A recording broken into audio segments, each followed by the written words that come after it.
你識 Jordan 嘅一定會識佢。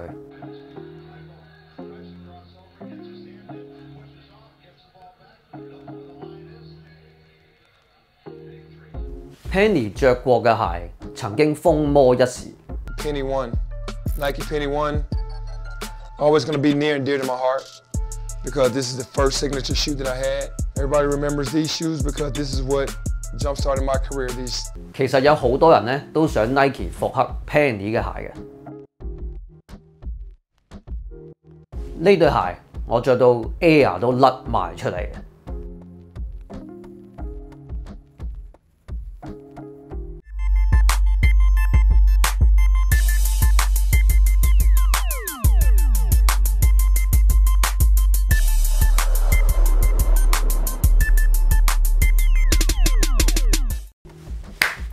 Yo， 大家好啊！我係自拍豪啊，又嚟講鞋啦。今日咧，我想講呢對鞋係屬於一個 NBA 球星嘅，不過咧已經係好多年前㗎啦。大家如果咧睇 NBA 有翻咁上下年資嘅話咧，一定識得佢㗎啦。如果你識 Jordan 嘅話咧，基本上你都唔會唔識佢。佢就係 Penny Hardaway 啦。佢咧曾經咧都被認為係 Jordan 嘅接班人嘅。其實到底 Jordan 有幾多個接班人呢？都超級多。不過咧最特別嘅地方咧就係 Jordan 佢曾經亦都係唯一一次着過唔係自己嘅鞋上 NBA 嘅球場嘅，佢就係着 Penny 嘅鞋啦。所以咧其實 Penny 都會覺得 Jordan 咧都係對佢嘅一份認同嚟嘅。咁當年到底發生咩事呢？簡單嚟講咧係大概係1995年啦，即係當年咧。Jordan 第一次退休，打完棒球翻去 NBA 第一次復出就係1995年啦。話說咧，當時佢咪着咗對 Jordan 11，後邊係寫住45號嘅。嗰陣時咧，佢着咗幾場之後咧，就俾呢個 NBA 罰錢啊，就話因為佢對鞋嘅顏色咧，同佢衫同埋咧呢個襪嘅顏色咧就唔一致啊，所以咧就俾人罰錢。咁之後嗰場咧，佢就要決定咧揾一對黑色嘅鞋翻嚟啦。但係當時咧黑色版本嘅 Jordan 11咧都未到 Jordan 嘅手上啊，所以咧佢冇鞋着，冇理由着翻 Air Jordan 10咁樣呢啲舊款嘢噶嘛。跟住咧佢就嗱臨揾對黑色鞋翻嚟啦。估佢唔到，佢竟然係着咗咧當時都係 Penny 代言嘅一對 Air Flight One。係啦，呢對咧係唯一一對 Jordan 喺場上邊着過唔係 Jordan 嘅鞋嚟嘅，所以都係幾特別。咁但係話説翻咧，其實 Penny 以前咧未有自己嘅簽名款式嘅時候咧，佢都係着 Air Jordan 嘅。嗰陣時咧，佢係着 Air Jordan 9嘅，所以咧佢哋兩個都幾有淵源㗎。我作為一個 Jordan fans， 其實我細個嘅時候都係一個 Penny fans 嚟嘅。仲要我第一次自己儲錢買嘅鞋咧，就係 Air Penny 2啦，就係我今日要講嘅呢對鞋。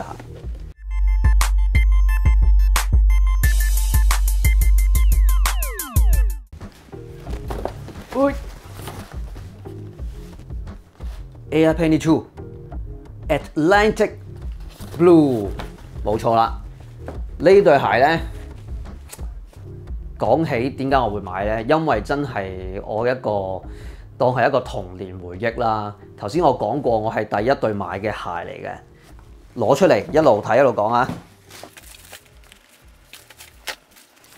哇，係咪好靚仔嘅？大家認唔認得佢啊？如果真係睇 NBA 有翻咁上下年資嘅話咧，都一定識 Penny 同埋呢啲 Penny 2嘅球鞋噶啦。當然已經有 Penny One 啦，咁但係 Penny One 咧，我細個去到而家咧，我都覺得冇 Penny 2咁靚嘅。咁點解咧？我當時會第一對就買呢一對 Penny 2咧？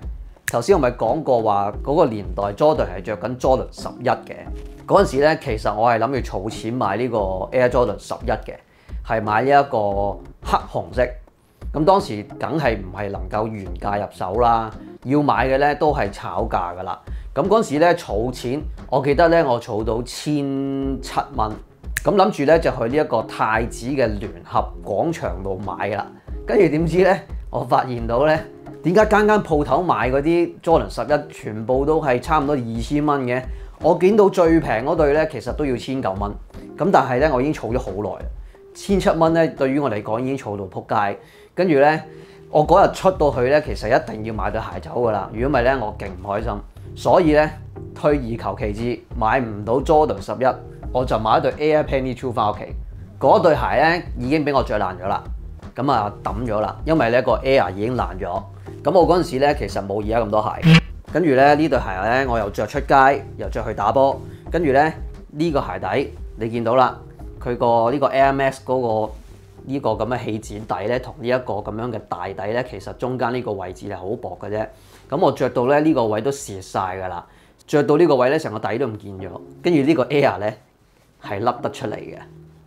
咁所以咧嗰對鞋咧喺我搬屋嘅時候咧，我已經抌咗啦。最初咧都好唔捨得嘅。曾經有一份至真嘅愛情擺喺我面前，但我冇去珍惜，到冇咗嘅時候先至後悔莫及。塵世間最痛苦莫過於此。所以今次佢推出呢一對原色，仲要係非常之接近1996年嘅版本，我就即刻冇諗咁多買啦。搞唔掂呢對鞋咧，其實我唔係喺 Nike 嘅官方網買嘅，因為咧我遲咗買啊，冇我 size 啦已經。我咧就喺呢一個 Kicks Crew 買嘅，咁咧佢都係最近我發現到咧，除咗我之前喺 StockX 買嘢嘅一啲平台之外咧，都係一個幾好嘅平台嚟嘅。佢都幾多鞋款，不過咧時間上佢都唔算特別快嘅。呢對鞋咧，我買咗到咧，大概都係個零2個禮拜到啦。價錢仲要比原本係貴少少嘅，咁都係一個少少嘅炒價啦。但我發覺自己笨實咗，因為咧之後有人同我講翻咧，其實喺波鞋街咧都可以揾到嘅原價入手，咁啊貴咗少少啦，1500蚊左右，咁都 OK 啦。想嗱臨買翻嚟儲啊嘛，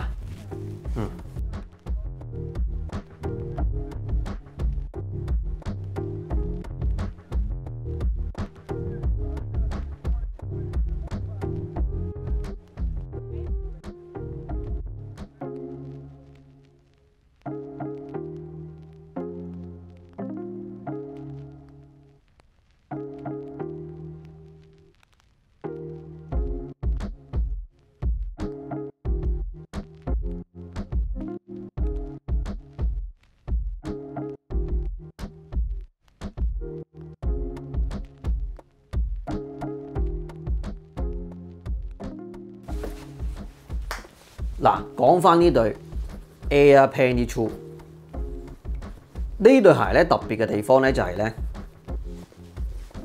前掌係 Zoom Air， 後踭係 Air Max。而家咧係比較少咁樣 mix 嘅。嗰個年代咧，尤其是籃球鞋咧，好多款咧都係用咗呢一個前後唔同 Air 系統嘅一個設計。咁呢一對咧着上腳係舒服嘅。當年啦，而家呢一對咧我冇着過上去，所以我未知。咁我相信應該都係一樣啦。咁呢一對 Air Penny 2咧嘅設計咧，其實你見到側邊呢啲咁樣嘅波浪紋啊，其實幾有型啊。其實係咩嚟咧？佢唔係波浪紋嚟嘅，佢個概念咧係嚟自於美國嗰啲咧鷹啊嗰隻翼啊，係啦，就係嗰啲紋理嚟嘅，好靚仔啊！呢對鞋，仲要咧呢隻色咧白藍色，根本就係奧蘭多魔術隊嘅顏色。呢度左右兩邊咧都有一個黑色嘅碳纖板嘅，去鞏固翻咧對鞋一個穩定性啦。